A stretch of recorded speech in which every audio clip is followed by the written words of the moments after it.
Operation सिंदूर के दौरान भारत की ब्रह्मोस मिसाइल्स को पाकिस्तान के एयर डिफेंस सिस्टम्स रोक नहीं पाए थे और हमारी सेनाओं ने अपनी मर्जी से जब चाहे जहां चाहे पाकिस्तान में 11 एयरबेस और 9 आतंकी ठिकानों पर हमले किए थे और ब्रह्मोस मिसाइल की बड़ी प्रशंसा हुई थी। अब भारतीय सेना को एक ऐसी ही मिसाइल और मिलने वाली है जिसकी रफ्तार और रेंज दोनों ही ब्रह्मोस से भी कई गुना ज्यादा है। पाकिस्तान तो ब्रह्मोस से ही डरा बैठा है, लेकिन जब यह मिसाइल आएगी तो सोचिए उसका क्या हाल होगा। इस नई स्वदेशी मिसाइल का नाम है long range anti ship hypersonic glide missile और यह भारत की पहली हाइपरसोनिक मिसाइल है। हाइपरसोनिक मिसाइल्स वो होती हैं जिनकी रफ्तार कम से कम 6000 किलोमीटर प्रति घंटा होती है और आपको याद होगा इस बार गणतंत्र दिवस की परेड में भारत ने अपनी इसी मिसाइल को इस परेड में शोकेस किया था। ये तस्वीरें आप देखिए, मैं और थोड़ा बड़ी स्क्रीन पर आपको दिखाता हूं।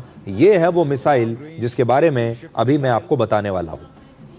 इसका नेतृत्व कर रहे हैं।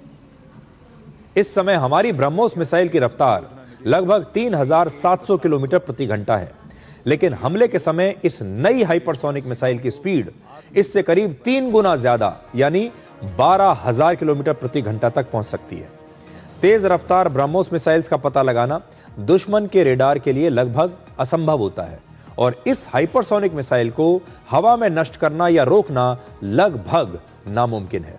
पहले तो दुश्मन के रेडार इसका पता ही नहीं लगा पाएंगे और अगर उन्होंने पता लगा भी लिया तो इसे मार गिराने के लिए इससे भी ज्यादा तेज और सटीक मिसाइल चाहिए जो दुश्मन के पास है नहीं।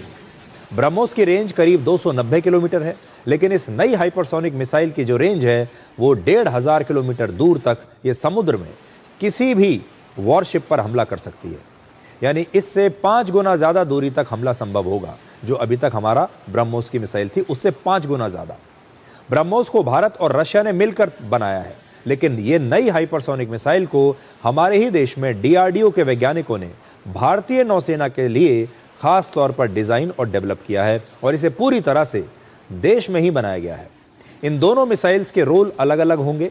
ब्रह्मोस जमीन, समुद्र और हवा तीनों जगहों से हमला कर सकती है, जबकि यह नई हाइपरसोनिक मिसाइल समुद्र में मौजूद दुश्मन के किसी भी वॉरशिप पर हमला कर सकती है।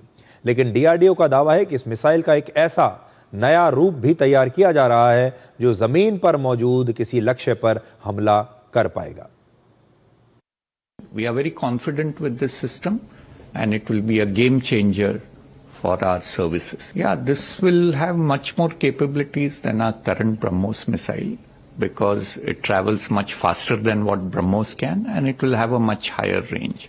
So it will definitely add to the arsenal of our services. But we are also working on the land attack for the same missile.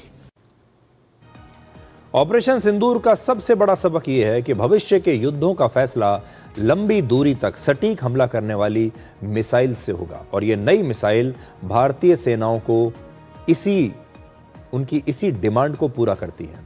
इस समय दुनिया में सिर्फ रशिया, चीन, अमेरिका, ईरान और भारत के पास ही हाइपरसोनिक मिसाइल्स हैं, यानी ये एक एलीट क्लब है और भारत इसका हिस्सा बन चुका है। इसके अलावा कई और देश इसी प्रकार की मिसाइल को बनाने की कोशिश कर रहे हैं। हालांकि ये भारत की अकेली हाइपरसोनिक मिसाइल नहीं होगी। इसके अलावा भारत ब्रह्मोस का भी एक नया मॉडल बना रहा है। आज ही DRDO ने अपनी एक और टेक्नोलॉजी का परीक्षण किया है जिसे कहते हैं सॉलिड फ्यूल डक्टेड रैमजेट। आसान भाषा में कहें तो ये एक एडवांस्ड टेक्नोलॉजी होती है जिससे कोई मिसाइल ज्यादा देर तक, ज्यादा तेज रफ्तार से और ज्यादा कंट्रोल के साथ उड़ान भर सकती है। ये एक ऐसी टेक्नोलॉजी है जिसका इस्तेमाल भविष्य में लंबी दूरी तक हमला करने वाली मिसाइल्स को बनाने के लिए होगा और इस टेक्नोलॉजी की मदद से भारत की मिसाइल्स ज्यादा स्मार्ट और ज्यादा घातक बन पाएंगी।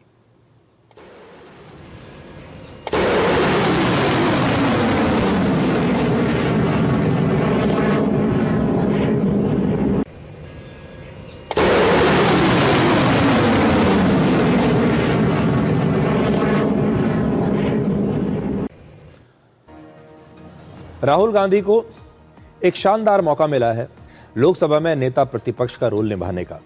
ये मौके जिंदगी में बार बार नहीं आते और राहुल गांधी अक्सर रक्षा की बात करते हैं, हमारी सीमाओं की बात करते हैं, ऑपरेशन सिंदूर में भारत की परफॉर्मेंस कैसी थी उसकी बात करते हैं, चीन की घुसपैठ के दौरान हमने क्या किया उसकी बात करते हैं। लेकिन राहुल गांधी को शायद इस नई मिसाइल के बारे में पता नहीं होगा। राहुल गांधी को ये नहीं पता होगा कि हमारे देश के ही वैज्ञानिक कितना अच्छा काम कर रहे हैं। बहुत अच्छा रहेगा अगर राहुल गांधी कभी कभी हमारे अपने देश के इन अचीवमेंट्स के बारे में कुछ अच्छी बातें करें। वो देश को कभी कभी बधाई भी दें, हमारे वैज्ञानिकों को कभी बधाई दें कि वो कितना अच्छा काम कर रहे हैं।